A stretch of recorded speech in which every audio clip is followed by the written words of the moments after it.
News 46 is brought to you by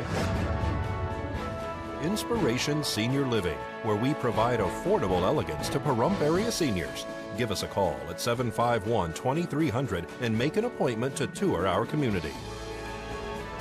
News is also brought to you by Dr. George Leeks, Pahrump's optometrist since 1990, offering full-spectrum eye care for children and adults. Call today, 727-8300.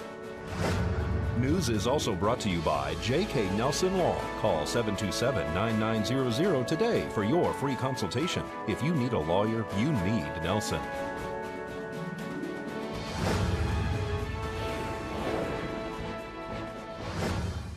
Tonight on News 46, a teenager is kidnapped by a Tonopah couple.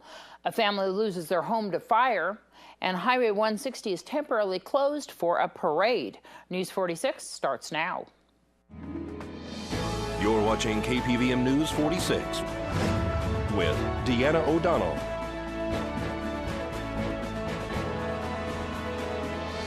News 46, local coverage you can count on.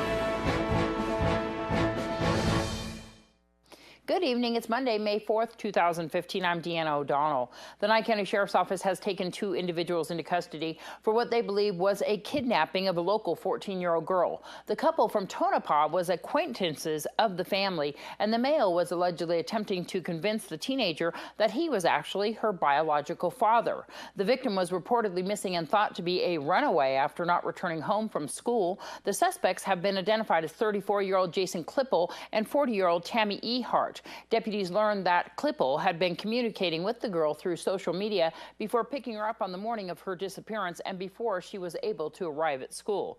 According to the report, the suspects learned that police were attempting to contact them and tried to return the girl back to Pahrump when they were apprehended in a moving van. The 14-year-old was found inside the vehicle by police unharmed and has been returned to her home. Klippel and Ehart were taken into custody. Both were transported to Pahrump and booked at the Nye County Sheriff's Office Detention Center for various charges, including kidnapping and conspiracy. Fire crews responded to Comstock Park Sunday morning for a report of a structure fire. Late yesterday morning, we dispatched a report of a structure fire. As crews were responding, we could see a smoke plume developing over the area. I mean, we were several miles away. Upon arrival into the actual park, Comstock Park area, we found a double-wide manufactured dwelling. There was heavy fire showing at the rear corner. There was heavy smoke throughout. It was banking down. Some of our significant challenges right off the bat was traffic control. We had difficulties getting apparatus down the street. We also had difficulty due to also not just the vehicular traffic, but the pedestrian traffic in the area. Crews established a command post at the front and commenced an attack. We fought high winds yesterday, as you know, we're gusting 15, 20 miles an hour.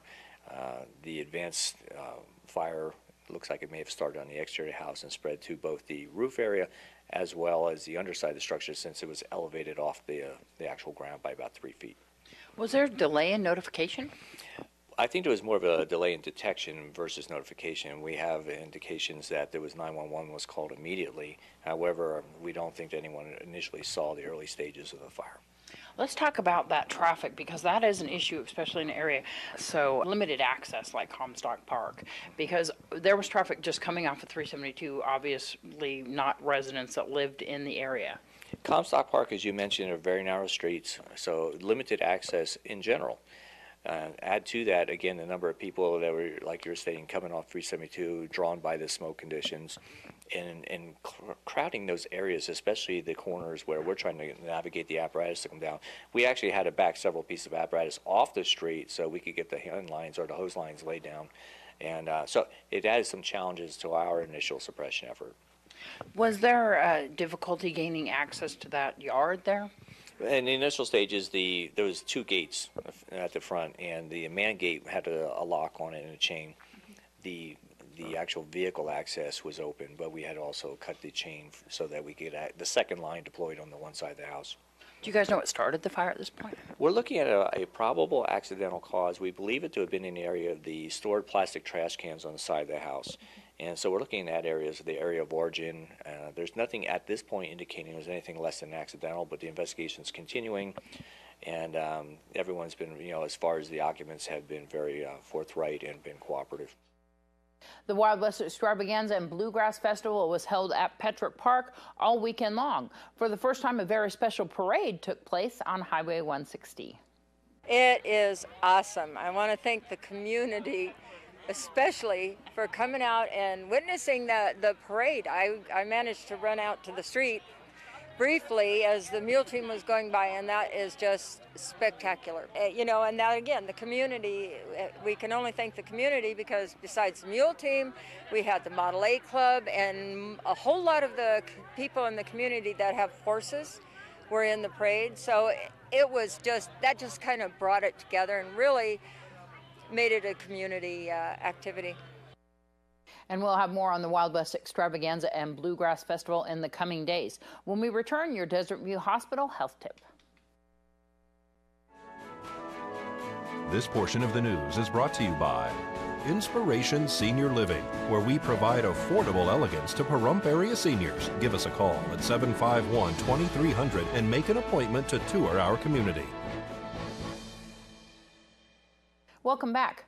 Those struggling with addictions to prescription drugs and heroin often seek care in hospital emergency departments. However, the primary option available for emergency department staff is referral to addiction treatment services. A new study evaluated whether these patients would be more successful in seeking and staying in addiction treatment if they began effective treatment in the emergency department.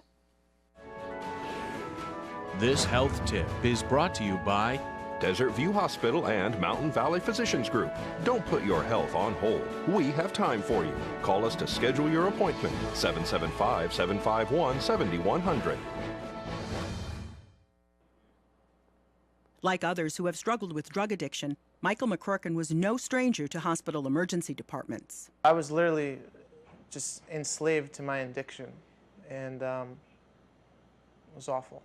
These patients often seek care in the emergency department and often are just turned away and not directed to treatment. Doctors Gail D'Onofrio and David Feline from the Yale School of Medicine and co-authors enrolled 329 patients with opioid dependence from the emergency department at Yale New Haven Hospital. One group received a referral to drug treatment. The second group underwent a brief intervention and referral to treatment. The third group was started on buprenorphine, a medication that helps ease withdrawal symptoms and drug cravings. This group also followed up in primary care for maintenance therapy. Once they came to the primary care center, we organized their treatment and provided them that treatment for at least a 10-week period of time. Those patients that were randomized to the buprenorphine group, almost 80% of them were in treatment at 30 days. And this is twice the number who will be engaged in treatment if they simply receive a referral to treatment. We also found that those patients that were assigned to the buprenorphine group used less illicit opiates. Michael says one of the biggest concerns he and others faced was waiting to get into treatment. If you go to the emergency room and they'll treat you immediately versus waiting, then it's an asset. Michael has been in recovery for 6 years and is now studying business management. I've never seen such a bright future, and I never knew that I had it in me. Catherine Dolph, The JAMA Report. In order to provide buprenorphine, emergency room physicians must complete extra training on opioid dependence and receive a special waiver from the Federal Drug Enforcement Agency. The Miss Senior Nye County Queen was crowned Saturday afternoon at the Prump Nugget. And our Miss Senior Nye County 2015 is Jenny Kelly Gallardo.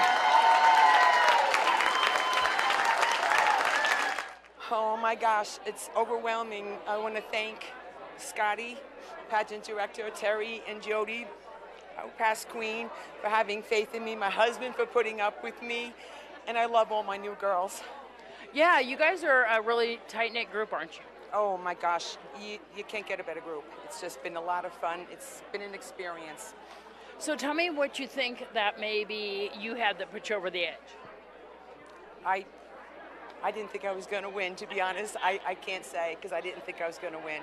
You know, what a team we had. What a team. They were a great team. And yet we don't know who the winner is going to be ever. You know, we don't talk to the judges. We just set the table up and they take the rest. And I think everybody was quite happy with the outcome. It was a packed room tonight. How do you prepare these ladies for this? Oh, we only have rehearsal once a week, and it only lasts about an hour and a half, you know. And then because I don't like to over push them or anything, because then they get tired and it takes some of the excitement out. So this time they all just blended, done whatever they had to do, and that was the outcome. And so do you give these ladies words of advice on how to handle themselves on stage and what to do? Yes, we do. We tell them the ladies of elegance. Now, you've seen Linda. Now, last year she was in the pageant. She has an entirely different woman this year. Isn't it true? Entirely. And that's what we want to do, bring out that life that they've got. You wish you want to do something, you do it. I always wished to be a dancer, but I didn't have the clothes when I was a little girl or anything, so I always get passed on. So my dream was I came to America, and here I am. I got what I prayed for. Exactly. Maybe not in the order I wanted, but I got it. Congratulations. Two men who opened fire outside a contest for Prophet Muhammad cartoons in a Dallas suburb were shot dead by police Sunday night.